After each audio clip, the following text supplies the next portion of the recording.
आप देख रहे हैं रिमिस गार्डन और मैं हूं रिमी। आज की वीडियो में हम ऐसी सब्जियों के बारे में जानेंगे जिन्हें एक बार गमले में उगाने के बाद 5 से 10 साल तक या फिर उससे भी ज़्यादा समय तक लगातार इनसे सब्जियां ली जा सकती हैं, खाई जा सकती हैं। शुरू करते हैं हमारी लिस्ट। सबसे पहले परवल, जिसे अंग्रेजी में पॉइंटेड गार्ड और लोकल भाषा में परवल, परमल या पॉटल नाम से जाना जाता है।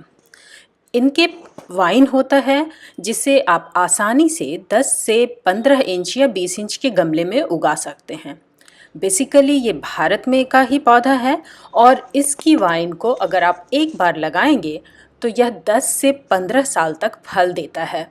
आपको हर बार फल तोड़ने के बाद थोड़ी सी इसकी कटिंग करनी होती है और इसमें वापस से खाद पानी देना होता है।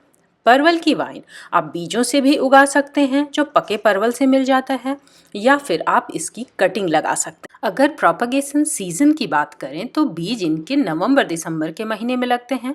जनवरी से मई तक इनकी कटिंग लगाई जाती है। आप साल में कभी भी इनकी कटिंग लगा सकते हैं, लेकिन एक्सट्रीम गर्मियों से बचें। एस्पैरागस, इसे भारतीय भाषा में सतारी कहा जाता है। इंडियन एस्पैरागस यानी कि सतारी जो खाने वाले एस्पैरागस होते हैं, जिसकी सब्जी हम खाते हैं, उससे बिल्कुल अलग होते हैं। एस्पैरागस बीजों से भी उगते हैं और इनकी कटिंग भी लगाई जाती है। बीज से पौधे को उगने में थोड़ा ज़्यादा समय लगता है, कटिंग आसानी से लग जाती है। कटिंग बेसिकली रूट सकर्स, जो जड़ से कटिंग ली जाती है, उससे लगाई जाती है।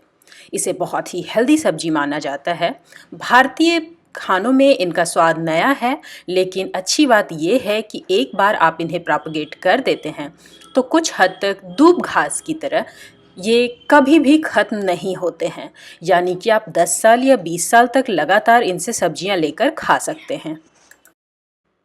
ओल, सूरन या एलिफेंट फुट याम, यह भी एक ऐसी सब्जी है जिसे आप एक बार लगाएंगे तो इनसे 10 साल, 20 साल या शायद हमेशा के लिए आपको इनसे लगातार सब्जियां मिलेंगी। कैसे, वो मैं बताती हूँ। दरअसल इनका कंद खाया जाता है, इनके पत्ते भी एडिबल होते हैं, इनमें फ्लावरिंग भी होती है। शायद आपने ओल के फूल पहले नहीं देखे हों और ये आपका फर्स्ट एक्सपीरियंस हो। ओल में फूल 2 या 3 साल के बाद आते हैं, यानी तुरंत आपको फूल नहीं दिखेंगे। इन पे बहुत सारे कीड़े आकर्षित होते हैं ताकि इनका पॉलिनेशन हो सके। इनसे स्मेल बहुत अच्छी नहीं आती है, जाहिर है अच्छी स्मेल आती तो इस तरह के कीड़े आकर्षित नहीं होते। ओल के फूल रेयर होते हैं, हर किसी को नहीं देखने के लिए मिलते हैं। ओल के फूल कतई एडिबल नहीं होते, पर एक बार आपके यहाँ ओल में फूल खिल जाए तो आप पड़ोसियों के आकर्षण का केंद्र तो बन ही जाते हैं। ओल के पौधे शेड में ज़्यादा अच्छा ग्रो करते हैं, यानी अगर आपके यहाँ धूप नहीं आती है या वैसे हिस्से में जहाँ बिल्कुल धूप नहीं आती है, वहाँ इनको आप लगा सकते हैं। छाया में उगने वाला पौधा है। इनके कंद जब आप लगाते हैं 9 से 12 महीने के अंदर ये तैयार होता है। जब कंद निकालते हैं तो उसमें से छोटा हिस्सा जो होता है उसको वापस मिट्टी में गाड़ देते हैं, या वैसे भी पूरा का पूरा कंद बाहर नहीं आता है, छोटे कुछ टुकड़े रह जाते हैं मिट्टी में, जो फिर से 1-2 महीने के बाद पनपते हैं, नया पौधा मिट्टी से बाहर आता है। और इस तरह ओल कभी ख़त्म नहीं होता। उसको पूरी तरह से ख़त्म करने के लिए मिट्टी ही हटा देनी पड़ेगी, आपको नई मिट्टी लगानी पड़ेगी। नए पौधे हमेशा जड़ से आते रहते हैं और मिट्टी के नीचे नया कंद तैयार होता रहता है, ऊपर नया पौधा तैयार होता रहता है।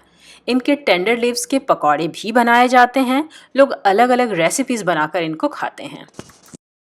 मुनगा, सहजन या ड्रमस्टिक, ये भी ऐसी सब्जी है जिसे आप एक बार लगा देंगे तो इसका पौधा सैकड़ों साल तक रहता है। और इसकी कई किस्में ऐसे भी होती हैं जिन्हें 12 मासी कहा जाता है, यानी कि ये एवरग्रीन होती हैं और इनमें सालों भर फल लगते रहते हैं। आप इन्हें गमले में भी लगा सकते हैं, हालांकि इनका बड़े आकार का पेड़ होता है, पर 10 से 20 इंच के गमले में इन्हें लगाया जाए तो इनसे फल मिल सकते हैं आपको। मुनगा या सहजन के फूल, पत्ते, फल, छाल सभी कुछ आयुर्वेदिक दवा है और एडिबल है। इनकी सब्जी खाई जाती है, पकौड़ी बनाई जाती है, बहुत वैरायटी की इनकी रेसिपीज़ बनती हैं। मुनगा फूल अगर पानी में बॉईल करके उसे इनहेल किया जाए तो छोटे बच्चों की सर्दी खांसी तो इतने से जाती रहती है। जॉइंट पेन के लिए इसके पत्तों को लोग खाने में इस्तेमाल करते हैं और इसकी मेडिसिनल वैल्यू इतनी ज़्यादा है, वेट लॉस के लिए भी पूरी दुनिया में इनकी डिमांड बहुत ज़्यादा है। आपको इनके ताज़े पत्ते मार्केट में कभी नहीं मिलेंगे, उसके लिए आपको इसका पौधा गमले में लगाना ही पड़ेगा। और अगर आपको दक्षिण भारतीय खाना पसंद है तब तो आप जानते ही होंगे कि सांबर का असली स्वाद मुनगा या सहजन की फलियों के बिना नहीं आता।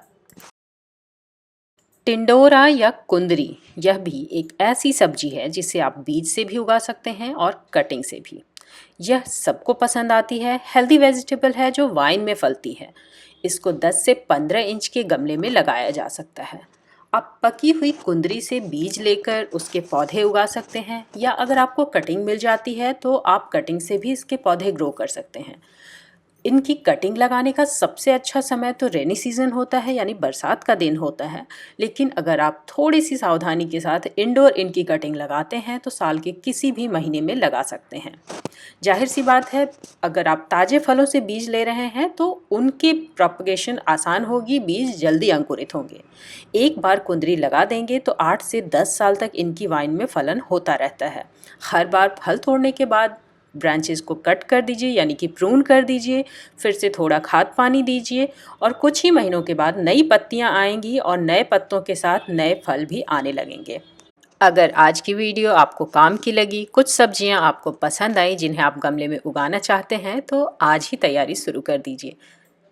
और हाँ, हमारी वीडियो को लाइक शेयर ज़रूर कीजिए।